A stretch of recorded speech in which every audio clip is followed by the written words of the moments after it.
Assalamualaikum warahmatullahi wabarakatuh. Perkenalkan, nama saya Wafik Blukis Aziza. Saya Resi Azra Ramaditya. Dan saya Dea Fitri Novianti. Pada video kali ini kita akan membahas etika dalam pelayanan kesehatan. Kira-kira ada yang tahu nggak sih prinsip etika dalam keperawatan itu apa aja? Prinsip etika itu ada 8. Yang pertama yaitu otonomi. Otonomi merupakan keyakinan bahwa setiap individu mampu berpikir logis dan mampu membuat keputusan sendiri. Yang kedua yaitu justice atau keadilan, yaitu setiap orang berhak mendapatkan perlakuan yang sama dalam upaya kesehatan tanpa mempertimbangkan ras, suku, budaya, dan agama. Yang ketiga itu ada beneficence atau berbuat baik. Prinsip ini menuntut untuk para perawat untuk melakukan hal yang baik. Dengan begitu dapat mencegah terjadinya kesalahan dan juga kejahatan. Yang berikutnya ada fidelity atau menepati janji. Tanggung jawab besar seorang perawat adalah untuk meningkatkan kesehatan, mencegah penyakit, memulihkan kesehatan, dan juga meminimalkan penderitaan. Untuk mencapai hal tersebut, perawat harus memiliki komitmen untuk menepati janji dan juga menghargai komitmennya kepada orang lain. Yang berikutnya ada veracity atau kejujuran, di mana nilai ini bukan hanya dimiliki oleh seorang perawat saja, namun harus dimiliki oleh seluruh pemberi layanan kesehatan untuk menyampaikan kebenaran pada setiap klien dan untuk meyakinkan agar klien dapat mengerti. Informasi yang diberikan harus bersifat akurat, komprehensif, dan juga objektif, sehingga klien memiliki otonomi dan berhak mendapatkan informasi yang ia ingin tahu. Lalu ada non-maleficence atau tidak merugikan. Prinsip ini berarti tidak menimbulkan bahaya atau cedera. Bahaya atau cedera ini dapat berupa fisik dan psikologis pada pasien. Selanjutnya yaitu confidentiality atau kerahasiaan. Kerahasiaan adalah informasi tentang klien yang harus dijaga privasinya. Dokumentasi tentang keadaan kesehatan klien hanya bisa dibaca guna untuk keperluan pengobatan dan peningkatan kesehatan klien. Diskusi di area pelayanan harus dihindari. Lalu yang terakhir ada accountability atau akuntabilisasi, di mana merupakan standar yang pasti bahwa tindakan seorang profesional dapat dinilai dalam situasi yang tidak jelas atau tanpa terkecuali. Nah, berikut ini merupakan penerapan prinsip etika dalam pelayanan kesehatan. Perkenalkan, nama saya Sarja Wulandari. Saya berperan sebagai perawat bayi. Perkenalkan, nama saya Nesya Puji-Lestari, berperan sebagai perawat bayi. Perkenalkan, nama saya Fatimah Rahmani, berperan sebagai keluarga pasien. Perkenalkan, saya Tia Angelita, berperan sebagai pasien. Perkenalkan, nama saya Salome Yudha, berperan sebagai perawat kita. Perkenalkan, nama saya Inyo Marsdiadi, berperan sebagai staf administrasi.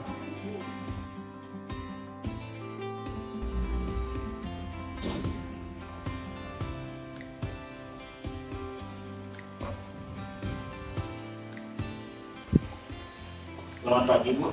Ya. Ada yang bisa saya bantu? Saya mau melengkapi data Ibu Tia dan IGD, mau tidak ke rawat inap.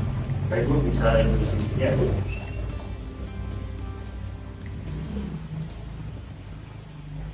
Bu, datang di sini ya.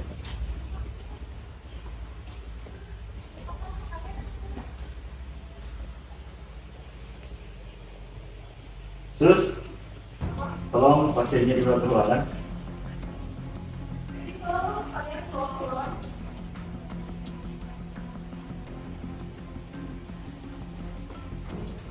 Ibu akan saya antarkan ke ruangan ya? Iya, sih. Ya. Namanya Bu? Elvia. Elvia. Hati-hati ya, Bu. Iya, iya.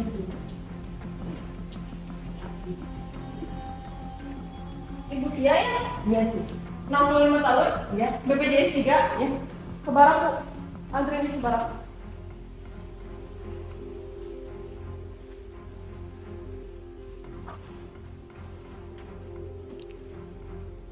Hati-hati, Bu. Yang mana? Sebelahnya, Bu. Hati-hati ya, Bu. Bisa, Bu? Bisa, Bu. Nyaman? Nyaman kayak gini? Belum.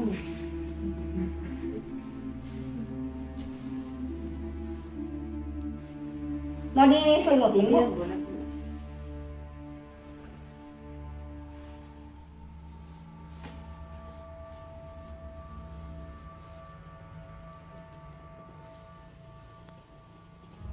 Ibu ada yang ingin ditanyakan terlebih dahulu? Enggak ada sus. Jika tidak ada, saya akan pamit ke ruangannya. Ibu kembali ke ruangan. Kalau ada apa-apa, boleh dipencet belnya ya, atau ke sana aja di depan. Mari Bu, permisi Bu. Terima kasih banyak Permisi ya.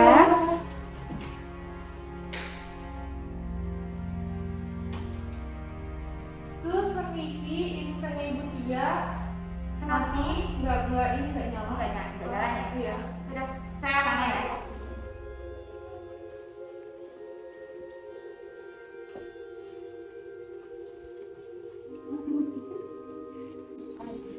Assalamualaikum Ibu. Ini pesannya ada jalan ya Ibu? Iya sus. Siapa Bu namanya? Iya. Tanggal lahirnya? 1 Maret. Nah, benar ya Bu, dengan Ibu Tia, tanggal lahirnya 1 Maret. Saya jalankan dulu ya. Ini saya atur dulu ya tanda per menitnya Bu. Ini udah 20 tiket per menit. Nah, ini udah ketentuan yang dianjurkan dari dokternya, 20 tiket per menit. Nah, kalau lebih dari 20 tiket per menit, nanti Ibu bisa kelebihan cairan. Nah, kalau bisa kelebihan cairan, nanti bisa bengkak gitu. Ibu, kalau apakah ada yang ditanyakan lagi? Enggak ada. Ibu, kalau misalkan Ibu perlu apa-apa ya, tinggal dipencet belnya atau ke depan sana ya. Iya. Saya pamit ya Ibu. Permisi ya Makasih ya, Bu. Sus. Makasih ya Sus. Sus, permisi. Iya, Saya kenapa? mau bertanya, itu ibu saya kenapa ya? Dia lukanya yang awalnya kecil jadi lebar membesar terus nggak sembuh. Awalnya kenapa ya Ibu Tia itu? Oh, kata dokter diagnosisnya kan ada DM. Diabetes mellitus Iya. ya. Nah, gini ya Teh, karena udah didiagnosis diabetes mellitus ya.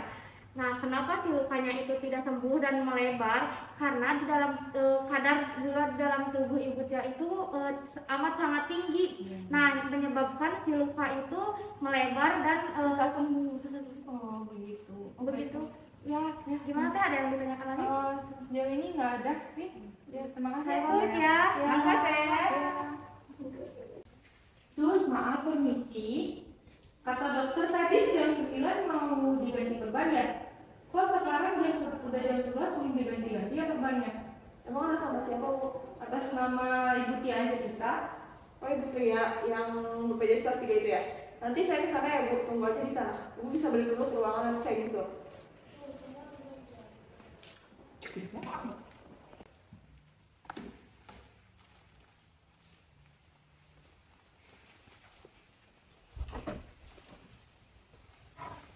Permisi, atas nama siapa?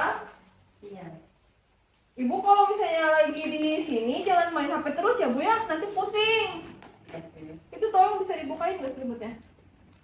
Ini terakhir ganti perbannya kapan? Kemarin. Kemarin, terus sekarang minta diganti lagi karena rembas. Iya. Emang Ibu belum bisa ganti perban sendiri? Belum, kurang tahu juga sus saya. Emang ini udah lama lukanya atau baru? Baru semingguan kalau nggak salah. Ibu sekarang ngajin saya ya Bu ya, biar Ibu nanti bisa ganti perban sendiri. Boleh.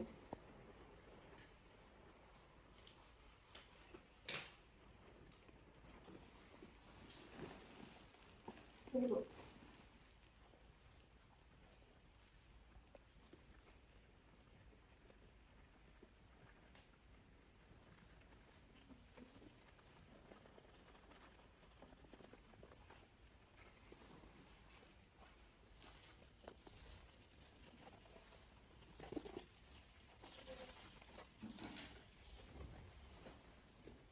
Bu kalau sakit bilang ya. Iya.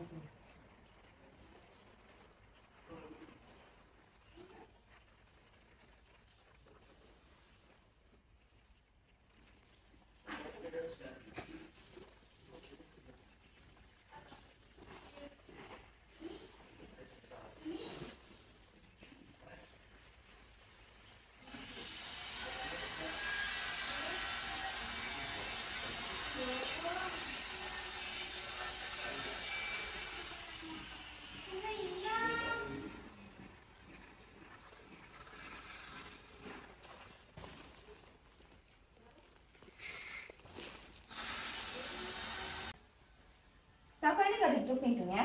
Lupa, tinggal tutup mau Lain saya. kali dijaga ya privasi pasien, kebiasaan. Iya.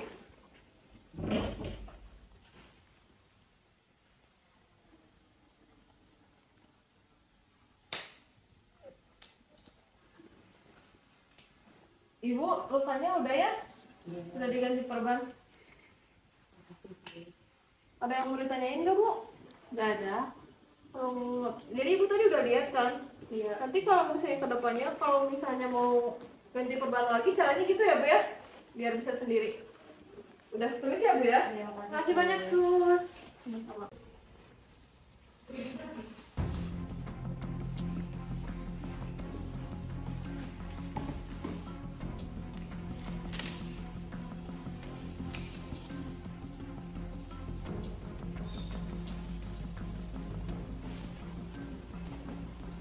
Kalau tadi kenapa kayak gitu? Kenapa pintunya nggak ditutup? Kan privasi pasien. Ya udahlah, dia cuma BPJS kelas 3. Apaan sih? Kalau jadi perawat itu, kita tuh harus membedakan mana kelas 1, kelas 2, BPJS maupun VIP. Kita tuh sebagai perawat itu menjalankan tugas kita sebagaimana mestinya, sebagaimana kode etik. Nah, saya kan masih juga perawat ya, pasti belajar pada etik. Nah, kamu tuh harus bisa memperlakukan pasien sebagaimana sesuai dengan kode etik yang ada. Seharusnya begitu, saya. Nah ya benar tuh Sel, dari awal pasien dirujuk ke ruangan kamu nggak menerapkan sebagai perawat. Nah, saya kan kemarin kan udah belajar tuh etika di kampus. Belajar nggak etika di kampus? Ya udah sih gitu doang juga lebay. Nah, etika di kampus itu harus diterapin pas kita praktek di lapangan, pas kita udah terjun ke dunia kerja, jangan nggak diterapin. Betul, lain kali yang diulangi. Iya, saya. Maaf suhu. Makna dari video yang kita buat dapat disimpulkan bahwa menjadi perawat harus bisa menerapkan 8 prinsip etika dalam keperawatan.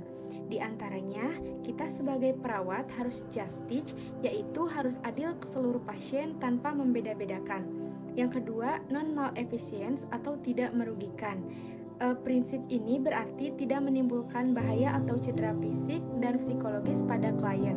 Yang ketiga, otonomi, yaitu menghormati hak pasien.